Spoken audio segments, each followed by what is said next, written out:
Muy buenas tardes. Hola, hola, hola.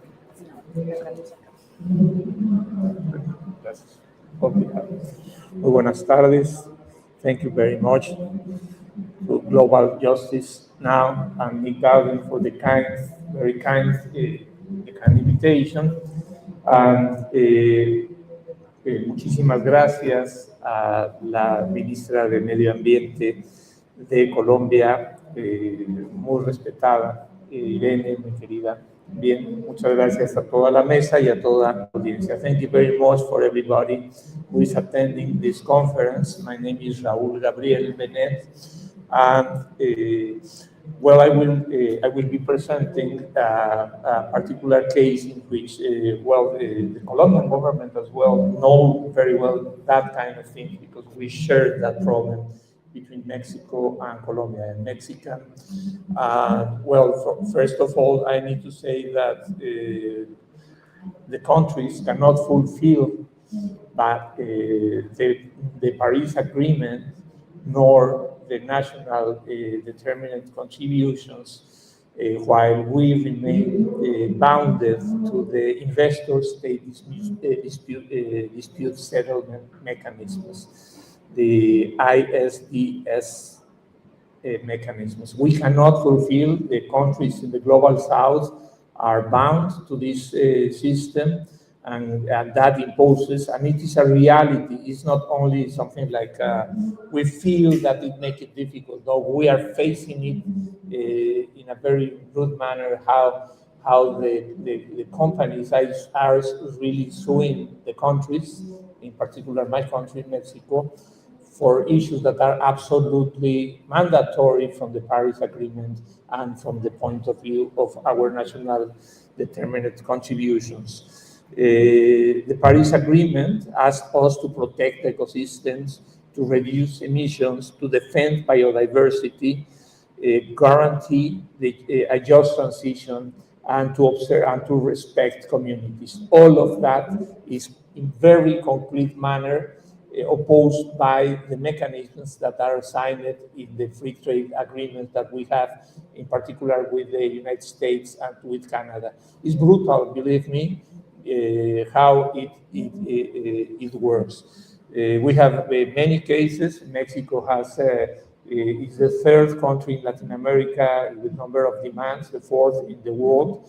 Most of them, 90%, come from companies from the United States and are related to the free trade agreements that we have signed, or Mexico has signed with the United States and Canada since 30 years ago now. So the case that I want to present to you and to comment with you has had many issues that might be interesting from the point of view of how these mechanisms work against communities, against environment, and mainly against the climate.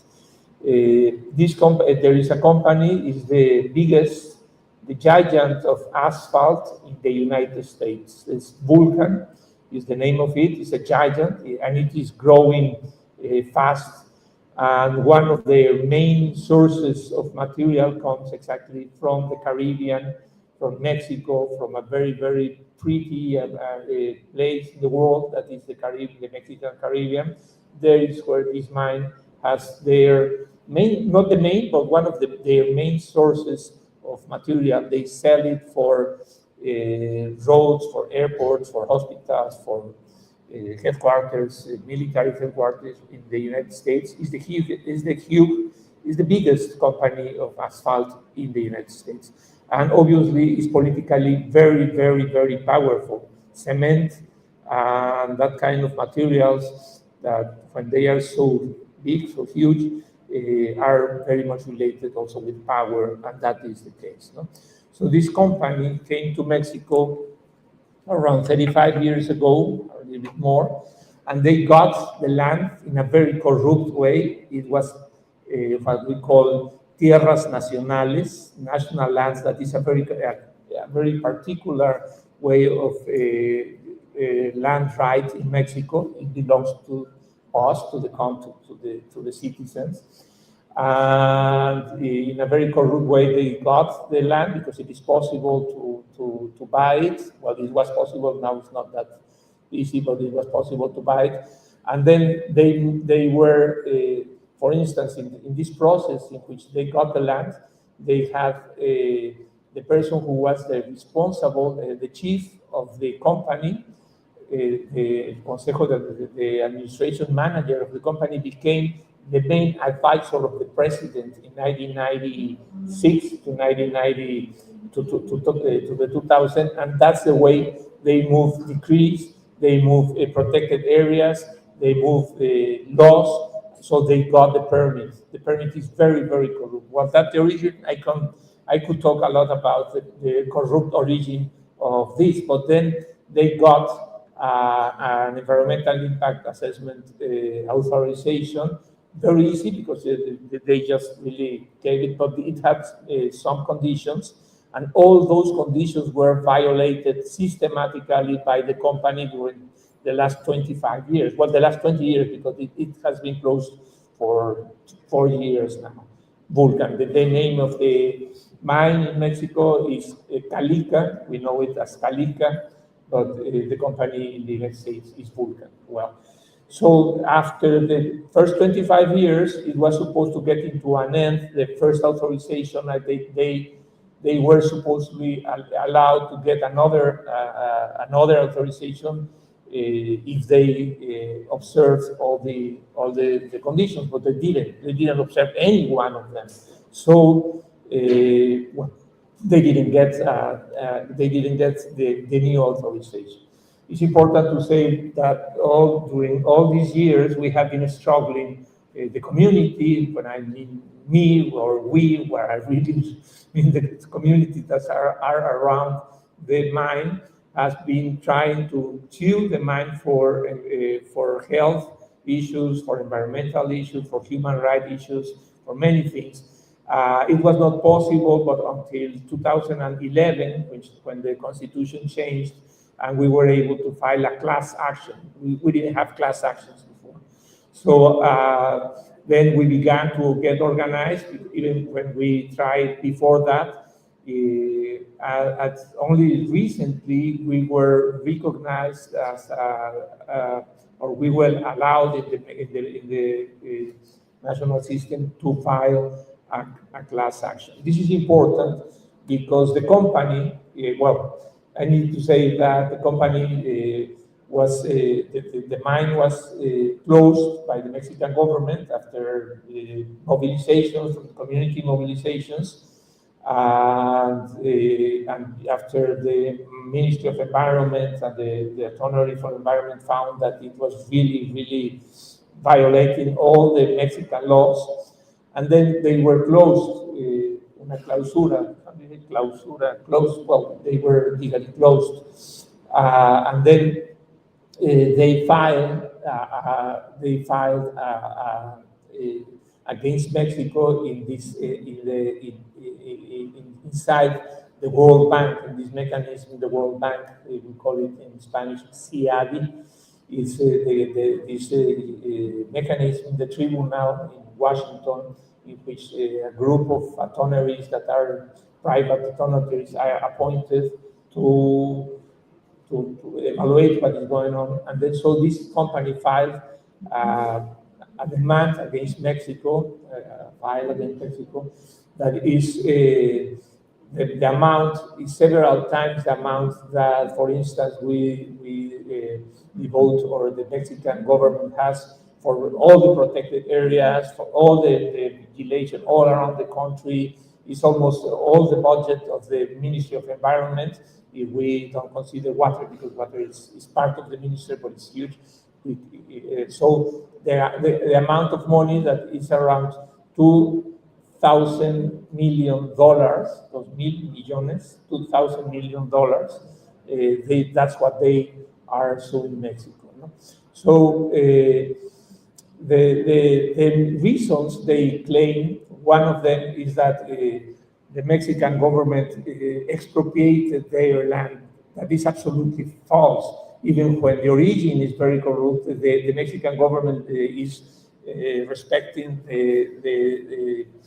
the ownership, but the Mexican government put some restrictions, and they consider that an expropriation, an indirect expropriation. In Mexico, we don't have that in the law, but they claim that Mexico or that our country expropriated the mine. But then there are other reasons that are worse than that. One of them is that the Mexican government was not using the force against the communities as it was supposed, and it says it there. I cannot believe. I was not believing it. How it says there in the demand and in the attractees and the agreement that the company can sue Mexico because Mexico is not applying the law or the force. It says force against the communities because they are defending their territory. So it's incredible. The amount of money is a lot, but also it has political, very political. In many ways, it's not only an economic and technical issue or a legal issue; it's also a very political issue. In the United States, it's been debated, that particular case in this moment on Monday, next Monday. A group of Mexican people will be presenting in Washington in a hearing the issue because we are demanding that the Congress in the United States eliminate these mechanisms. We are allied there with Elizabeth Warren, who is a congresswoman and activist against this kind of mechanisms. We have Quetzal Saab, an indigenous Maya leader in this moment here. He is now in Washington, now while I'm here making this presentation. Okay, so the fact is that the Mexican government has been discussing in this moment, negotiating a new round of a trade agreement with the United States, as many other countries in the world, with the situation that we are facing that from Mexico is really, really, really tough, really brutal, because, well, you know, the Mexican economy has been tied badly to the American economy, or North American economy, and now it's very difficult to separate of that. No? So in this new round of negotiations, the US and the very big companies, there is a round table of the richest companies in the world that made a round table just last month. And in that round table, they demanded the United States government to impose a strong clause on these issues. So it's terrible. They have the communities have suffered badly. The environment, they went many meters below the water level, or in a place that is very, very, very sensitive for the kind of soil and the biodiversity there. The people, the water was badly polluted, and the people showed that, well, you know, every kind of diseases related to this thing. And we cannot defend. The Mexican government say us, you know, and we somehow understand it, you cannot be talking about, the Mexican government doesn't want to talk about the issue because they don't want to put in risk the trade agreement with the United States. So they are, that's how it becomes a political issue. It's not only a technical or legal issue, no? So, well, that I hope I have presented a picture. Well, I told you that we filed a class action in Mexico, and something that might be interesting for some of you that are interested in this kind of mechanisms. This class action was filed as an amicus curiae at the tribunal in Washington. We were able to do that. We succeed in doing that, and that's something that is very strange. Normally, these kind of tribunals do not hear at all the communities, but the company lied to the tribunal, and they got a little bit angry because they said that they were not any community around the mine. So they claimed that the mine, the company claimed in front of the tribunal that there were any communities around there. So the community, we heard that, we saw it, and then we demonstrated, we made many demonstrations, and then the community nominated Quetzal Saab and myself to go to Washington and present our class action as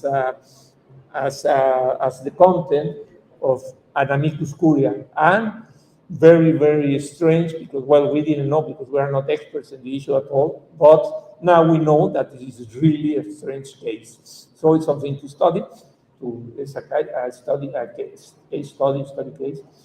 So, well, I hope that I gave you a picture of what is going there, what's going on there. It's absolutely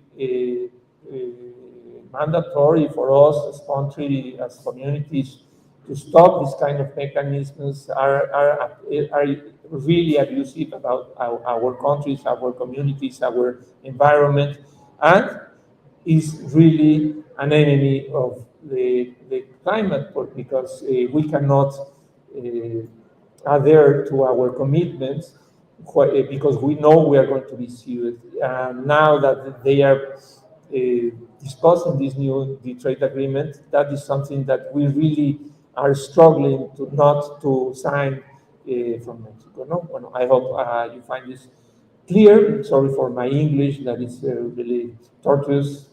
Sorry for that. But thank you very much, and I will.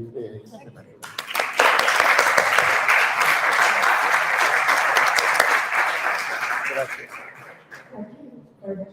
Really clear and interesting topics.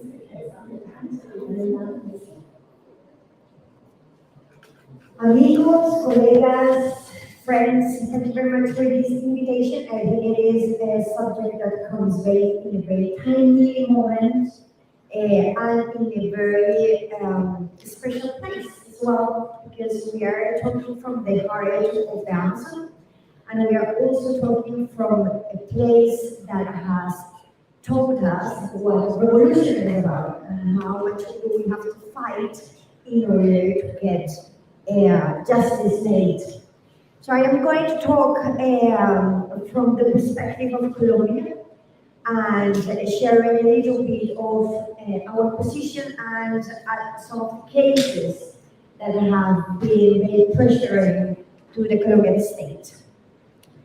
For Colombia, advancing a just energy transition is not only about changing how we produce energy, it is about how we relate to nature and how we make a harmony between nature and a new economic model, a model that is carbon-free. And it needs the restructuring of power relationships, because it hasn't been easy to push this particular model in Colombia, as it is not easy to do it in other places. But particularly in Colombia, we have the challenge of pushing this model in a context in which Colombia has been dependent on the fossil fuels and its exports. So transforming those structures are a part of the challenges that we are still facing, and it needs to overcome extractivism, which is what this government has been trying to do in the last 3 years. One of the greatest obstacles to do this transformation is the investor-state dispute settlement system, the ISDS. Because this mechanism that has been inherited from an area in which the priority was investment over sovereignty, allows corporations to sue the state for adopting legitimate environmental and climate policies. For a country such as Colombia, with significant foreign investment in oil, gas, and coal, this has created a tangible financial risk that exposes, first of all, a clear inequality between North and South, because we know that we are less, not less willing, but less powerful, economically speaking, to decide to skip or to step out ISDS. Secondly, it exposes inequality between corporate and state powers, because states are also has less money, less time, less institutional settings, and less money to pay good lawyers in order to defend from corporations. We see it as a constriction to national sovereignty and as a mechanism of financial coercion that turns into political domination, because at the end, what is being imposed are decisions that we end up taking because it is very difficult to assume or to stand the economic decisions that are imposed to us. ISDS also generate a regulatory chilling effect. Governments hesitate to act for the fear of being sued. But no state should have to choose between protecting nature, protecting people, and protecting itself from arbitration.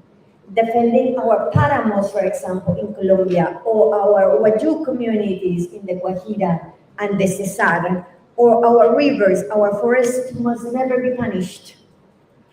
Colombia's experience proves what is at stake. In Santurban, for example, which is one of the most amazing páramo ecosystems, very unique to the Andes region, our country successfully defended the right to protect this particular ecosystem. However, we had a victory, but we had to pay a big price for that victory. A big price in terms of financing the legal case, and also all the time that we had to invest in order to win the case. We have at least 23 ISD cases open at the moment, and that have been open in the last 10 years. And we have at least 280 more possible cases that could open in the next decade if we want to take actions to protect our ecosystems and our people in the climate crisis and climate action decisions that we want to take. One other case that has been very relevant is the one in Cerrejón. It's the largest coal mining area in Latin America, and we have been sued by the company 4 times in the last 10 years. And it is very demanding in terms of defending, but it's also very difficult to explain to the communities that we cannot do more because maybe another sue is going to take place. So it also makes us part of a conflict, or it increases the conflict, the environmental conflicts that happen in these areas. This is the paradox of ISDS. States can win legally and still lose economically.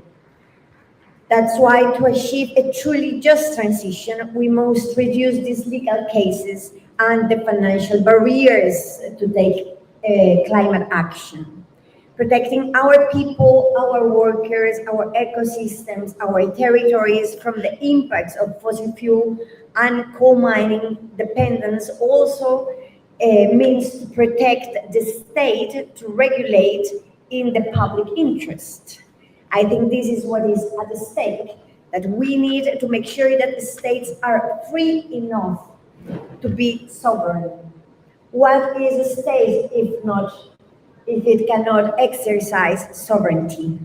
So from Colombia, from this government, the message is clear.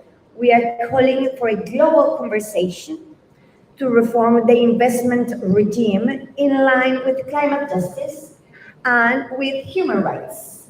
And that's why we celebrate very much global justice now, because we think it has to be now. Thank you very much.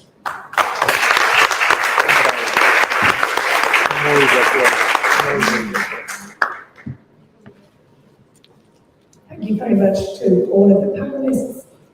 So we've heard all the way through this all of the impacts that the presence of ISDS in trade treaties has right through from the community level to the ability of governments to even make decisions on behalf of their people and on behalf of their ecosystems they're protecting. So we have some time left now, so we'll go to questions or points or discussions on the floor. So if you want to pop your hands up if you have any questions. One at the back.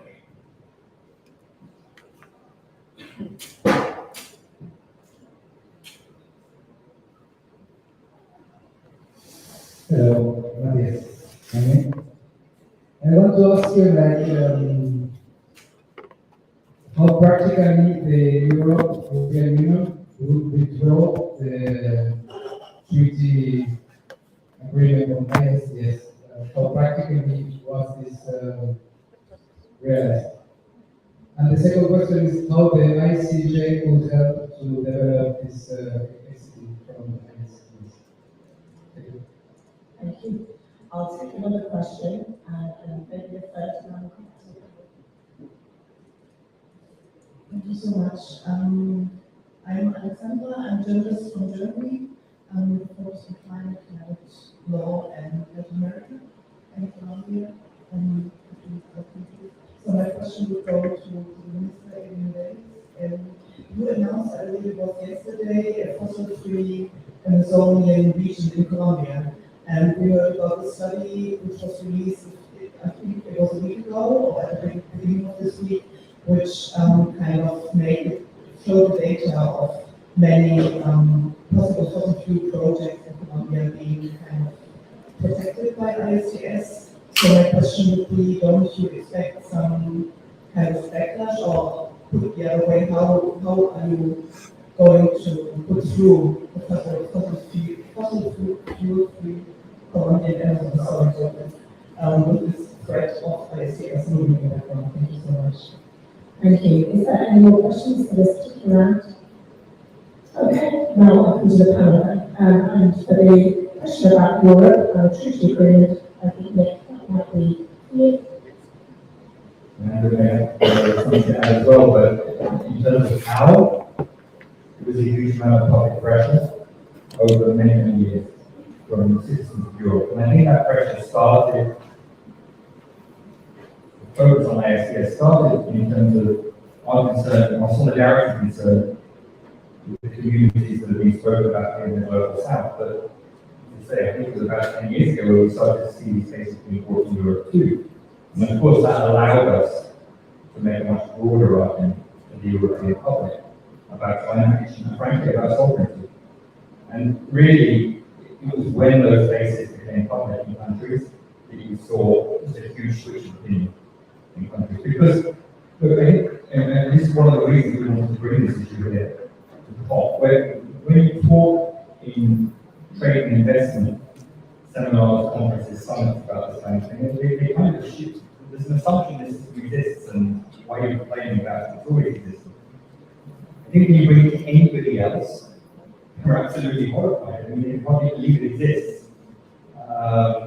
And you know, when I've been around here talking to delegates as well as participants, you know, there's just a kind of disbelief at first that such a thing can be allowed to exist in the world. And you know, so bringing this to climate campaigns, bringing it to people who care about environmental protection, I think is the absolute key to us being able to bring the argument in Europe. What we now need to do is say, of course, it is not simply enough. If we care about climate change, it's not enough.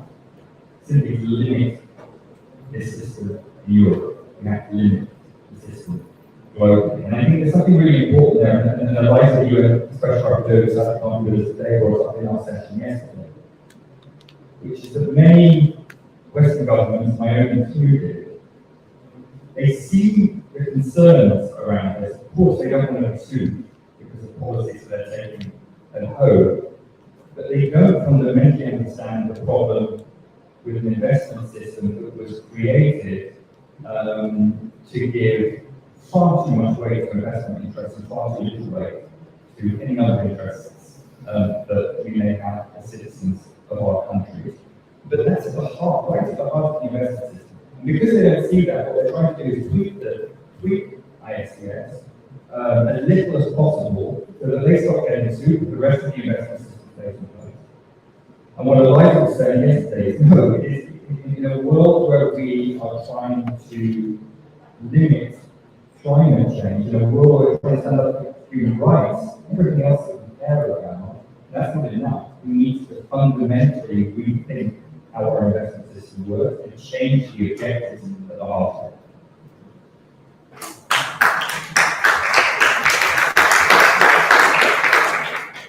Just to be technically accurate, I think we were talking about two specific exits. One of the energy charge treaty, which is a diabolic, to say the least, treaty started after the fall of the Soviet Union to protect the European investments in East Europe. That was born in 1991. And they said, okay, we have ISDS anyway in our BITs, let's use it for protecting the investments in energy in East Europe. So that's the one that the EU exited in 2024, and after years of civil society organization, technicalities, something like that. But I also mentioned a different one, which I think is much more relevant for this particular panel, and that is that the EU Court of Justice declared that all of the intra-EU BITs didn't be terminated. And this is what I'm going to explain to you, because this is key. So what happened is, there is an insurance company called Acmea, and that happens to be Dutch. In Slovakia, the Netherlands signed a bilateral investment treaty in 1991. Now, Slovakia opened the market to insurance companies, health insurance companies, and all sorts of insurances. Acmea, being Dutch, went there, invested, and sometime later, Slovakia said, no, this is too problematic, this is increasing the prices that our Slovakian people are paying, so we are not going to let you actually compete just without any regulation. So they started capping the profits insurance companies could make, and guess what happened? Acmea sued under the ISDS clause in the Dutch and Slovakian BIT, Slovakia, and guess what? ISDS, the exit, the court in Washington said, yes, Acmea is right, so Slovakia, the government has to pay Acmea. The Slovakia then said, well, this is ridiculous, because I'm a southern country, I can regulate my market, and then they appealed. They went to the EU Court of Justice, and guess what? The EU said, yeah, actually, we shouldn't be having these cases here because we have different ways of dealing with dispute settlements for investors. So there was a whole political war inside the EU, and everybody said, okay, let's just get rid of the BITs. Political will. It happened because the European Justice, Court of Justice said, this is not okay under our own law. And then they connected the BITs. And it was announced in 2021. And remember that I mentioned something called the sunset clause. Many of these BITs say that even when it's terminated, from the moment it's terminated, any investment made before the announcement of the termination is protected, depending 5, 10, 15 years. They unilaterally, in good faith, I don't remember the legal term, but in good faith, decided that all of the sunset clauses of the BITs being terminated also were neutralized, which basically meant they are no longer. So it's possible.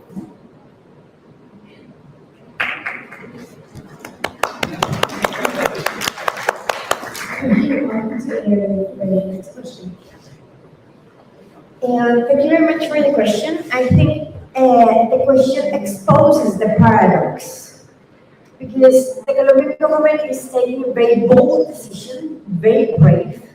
It's the first government in the Amazon region to take this kind of decision to stop extractivism, to protect the biome, to make sure that the Amazon is going to continue being the lung of the planet, that we are contributing to the climate equilibrium through protecting our most important forest ecosystem, And even so, we are still facing the risk of having to face the suits of those companies. Because the decision has just been taken now, we don't really know what is going to happen next. And we already call for international solidarity because we know that it's going to happen. Because the companies are always expecting, that's the actions that they take. They take legal actions in order to protect their interest. What I can say is that for the Colombian government, life is more important. So we have decided to prioritize life over the financial interest, the corporate interest, particularly because we are very conscious of the fact that climate change is a reality and that we have to act radically in order to protect the ecosystems and make sure that there is planet for future generations. So yeah, we are. Sorry. Once it's having this political will and it's a goal, and it's so that it's kind of strong. And I assume you have a strategy in case somebody is doing so. We have an agency that is called the State Agency to Defend the State, and the agency is the one that develops the strategy. So if you would like to know a little bit more details about how the agency strategizes, we can help you with the connection. Thank you. Okay, I think we've got time for one more round of questions if anyone has anything they want to ask. Thank you, and thank you for the panelists for sharing their knowledge and their views. I just have a question with regard to, I'd like to hear from the panelists, especially Nick. What are your views on the inclusion of strong climate change provisions in the ITs or investment agreements? And can those provisions, in your view, assist with limiting, let's say, the risk of ISDS, or even going to domestic courts if there is that avenue available? What would you, I would say this would be a replacement of what we are discussing here, which is phasing out ISDS, but could it work in conjunction, or would that be helpful, especially for developing countries where there's still a perception that you need to be able to attract investments? Okay, thank you. Any more to ask questions? Okay. Thank you. Excellent question. And I really understand there is a push at the moment to put into BITs language that will try and limit the ability of ISDS cases to threaten climate policy. One of the problems is these tribunals really are the laws themselves. And we've seen time and time again that no matter how we try to frame the scope of these tribunals, when it actually comes to the case itself, it doesn't make any difference. The arbitrators decide, and they really are the final word on this. They will decide what's relevant and what's not relevant to investment protection. And I suppose it goes to the heart of what I kind of said in my answer today, because my own government in the UK is very in favour of this. It's very in favour of trying to limit the way that ISDS can be used. And we said to them, A, we don't think it's going to be effective, but B, that it's really missing the bigger picture, which I quoted from the UN Special Rapporteur in the last answer, which is there's a problem with a whole series of international laws, which the objective of which is the promotion of investment at all costs. Of course countries want investment, but they want investment because it's going to improve the lives of people, of communities within their countries. But if they lack, as a result of that investment, the ability to regulate sectors of their economy, to tax sectors of their economy, the public good that's supposed to result from that investment is not going to be there. And I think this is something really fundamental to the economy, the economics for the last 40 years. The important thing is investment at all costs. And I really think that if what we're doing here is rethinking how our economies work. That's one thing that has to go. One thing that must change. Because what we're saying now is the protection of life, the protection of nature, the protection of our environment is more important than investment at all costs. And I think on the second point, I would just say, of course, countries want to encourage investment, and I understand that. But again, we really see that for most sectors of the economy, this investment protection makes no difference whatsoever. For the many countries across the world want to encourage tourism and to do it in a sustainable way. We've got no evidence that the companies operating in that sector care less about whether it's an investment protection treaty or whether it's an ISDS or not. And increasingly, it is the fossil fuel and mining corporations and their financial assets, not the diversity of investment that in many countries across the world. So for me, we really need to start rethinking. And I think this is a real role that, for example, just transition mechanism can help us play. If we get it agreed, we really need to start rethinking how investment works and how it can work to keep things up. Thank you for the question. I think that's the core question. I'm going to answer or try to complement in the context of first the BIT itself. And I think we more or less know now that these are outdated instruments. These were instruments after the Second World War, again, with a very specific objective: protect investment flows from the north to the south. Many of the people I work with, they call this neo-colonialism in the form of instruments. It's the legalization of the new form of exploitation, or dispossession. Okay, but let's just be very technical and go for okay, we believe then that BITs, international investment agreements, will bring investment flows. There is no evidence that actually an investor will look into a country, let's say a Dutch investor to invest in Tanzania, and say, okay, they have a BIT with us. That's the last thing they're going to be looking at. They're looking at political stability, infrastructure, you name it. A financial decision will be made on the basis of many other reasons, but not the BIT. What we do have evidence about is that they use it to actually claim compensation. Nick mentioned it very marginally, but I think we need to emphasize ISDS has become sport. They look into which comes at BIT to pretend to invest, and this is proven. This happened in Colombia. There's mining companies that go and say we're going to do exploration and exploitation of minerals, only to actually eventually create tensions in the communities to have the government shut down the projects, and they use ISDS to say, well, we were about to invest 50 billion, so now we want 50 billion in return because we're supposed to be getting 50 billion in 50 years. So on the ISDS, we should pay this money. It's so perverse, but we have evidence for that. So BITs, again, is an outdated instrument that doesn't really respond to what DNA and many others have called the most important challenge of our generation. The climate crisis is not necessarily going to be fixed with these instruments. What I can tell you, which is the second aspect of my complement response, is that we've been working in Africa, East Africa, West Africa, where civil societies are now in the process of pushing their governments to turn BITs in European countries, with Canada, with other countries. And what they're saying is, we need investment. We don't need this sort of investment protection mechanism, but also they are going into what kind of investment is needed. And I don't think we should be engaging as much as in BITs, as much as we should be engaging in what is the investment for.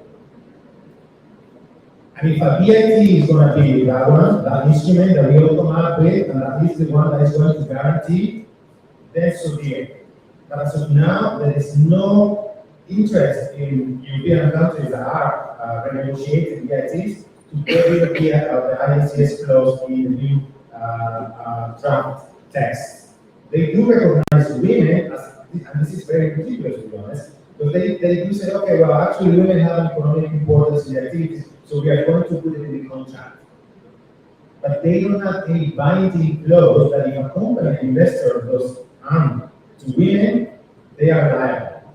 But they do have a clause that says that if the investors feel that investment is being threatened by women, for example, using the infrastructure of the companies, then they can sue the government for millions and millions of dollars in Washington. Again, just to summarize, instruments are updated. We need a new investment framework in the context of climate action.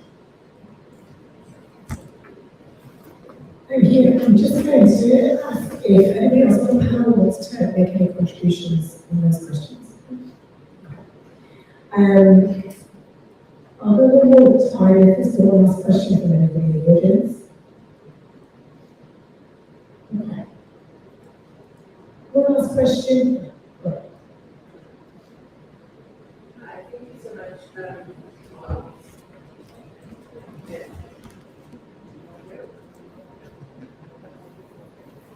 Hello. Turning things on, sometimes that's thank you, Rach, from the Center for International Environmental Law. Thank you all so much for the panel. I really appreciate it.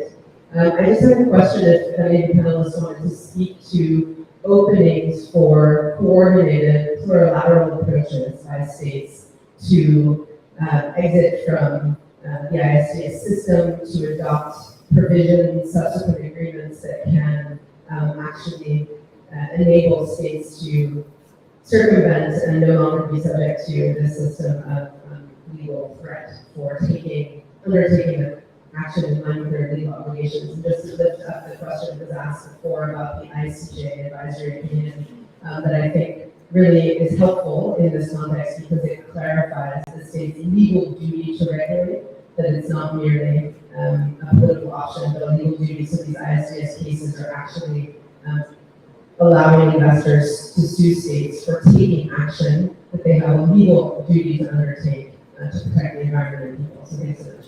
Okay, great question. Who would like to respond first? Yeah, thank you for bringing this back to me. Basically, much more of an expert, and that's really useful. But I think the plurilateral move is really important. And we've already said that countries fear repercussions from corporations if they try to exit ISDS and from countries on the other side. So to do it remotely is really important. And that's one reason we want to bring it in. And I'm going to try and work on that over the next year. The other reason that's really important is because there is a way, we believe, and we're working on it through the Energy Charter Treaty, that if countries move together, they can effectively negotiate away the sunset clause. Because the obligations within the investment treaties are between the countries themselves. If the two countries say, we no longer recognize this, then that is something we believe, I'm sure you have more idea than I do on exactly how it will work.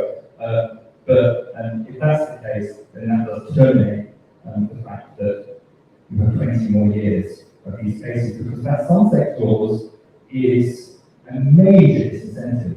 Of course it is. The countries taking action are still going to face cases 20 years after a democratically elected government has decided they're going to exit these cases. And what you find when a country does that is actually the cases increase. Because companies say, right, I've got 20 years now to do this, so I'm going to put in my claims. So I think that's really important. I want to find you reminded me of this idea of like your ISDS become sport. But actually it has become a speculative financial activity. And so ISDS cases now attract third-party investment that allows the ISDS case to continue beyond what the original company involved in the contract will be able to take forward on the speculative basis that you're effectively going to have an award at some point which will be monetized.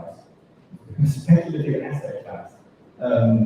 That's how crazy this is. I mean, that's how far we've moved away from any kind of notion. If you've ever there before, any kind of notion that this is kind of genuine compensation for a harm caused to an economic entity.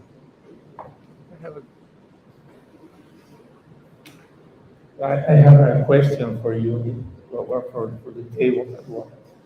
Is here at the COP, maybe you already addressed and maybe addressed it, but in this week that we have with the COP 30, is it, do you envisage space in which we could bring together different countries' delegations to discuss this? And how do we manage that? For instance, well, or what is being organized as to bring together other countries that could be interested in this issue? What are you doing for them? Yeah, I mean, that's what we're trying to do. This is the beginning, essentially. So that's very much what we'd like to try and do. And of course, I think it's, obviously, I'm not a party to the UNFCCC, but I think it would be incredibly helpful if the UNFCCC were to explicitly call out the problem of ISDS for climate action, because I think that would help bring countries together and it would help reduce some of the fear and caution that they've got. But in order to get that, we have to do some of the networking and mobilization with countries themselves. And we've tried to do it a little bit in advance of this slide event, but we actually need to redouble our efforts so that next time, who knows, we don't know where it will be next time. Brazil doesn't have any ISDS, so it was a nice reason why we decided to do this event this year. It could be in a country next year that is also moving away from ISDS as a system, which maybe gives us the opportunity in the year ahead to bring those governments together. So next year we'll be able to speak out more forcefully on it. It is very important to go a little bit to the basics, and the basics is this ISDS system is embedded in free trade agreements.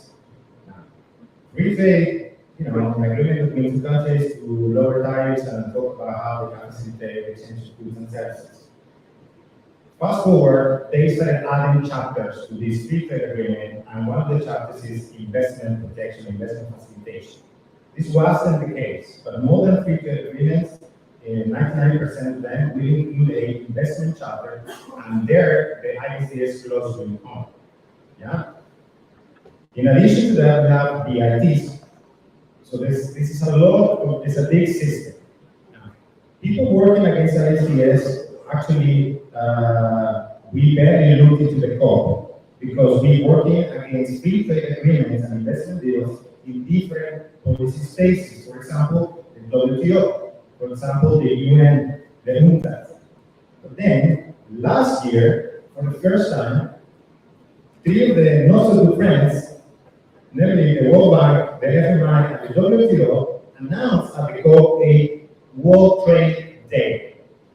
And what they were saying is trade, more open markets is the solution for climate change. We were flabbergasted. Because what they say is we need to continue our agenda of opening more markets. And that means, like, for example, pushing Brazil, Colombia, Mexico to, for example, stop government procurement, to open governments to actually put everything on the market. So big corporations, big tech, everyone can compete in local markets. We know how that goes. That's the agenda they are pushing. And they brought it to the COP because they believe that more trade, the same trade we know is causing climate change, is the solution for climate change. And that's when we decided to come to the COP. This is why it's also very relevant to say this is the first or second time we have ISDS on this event, because we know they are ignoring ISDS. Now, to your question, it is increasingly difficult to become together in the context of countries against ISDS, but that is the work we are doing. This is why we are here. I think we just need to see the relevance and also to build a narrative. Because as you can see, ISDS, raise your hands, how many of you knew that your countries may have a bilateral investment treaty with a European country since the 80s or the 90s? And those ones have ISDS. It's a very obscure system. So I think the narrative is also important. And I think your question, that's where we want to go. And we are not against investment. This is very important. This is not from me, it comes from our policy initiative, by the way. The investment is in Africa. What we don't need is all of these rights given to the investors above the democracy and the sovereignty of our countries. Well, thank you very much. So we're close now, so I just wanted to ask you to join me in thanking all of the panelists that have spoken today, and also thank you to you for coming along to listen to this. And we need to move forward if next year we have a range of governments as we rely on these panels to really get science space. Thank you very much, everybody. Thank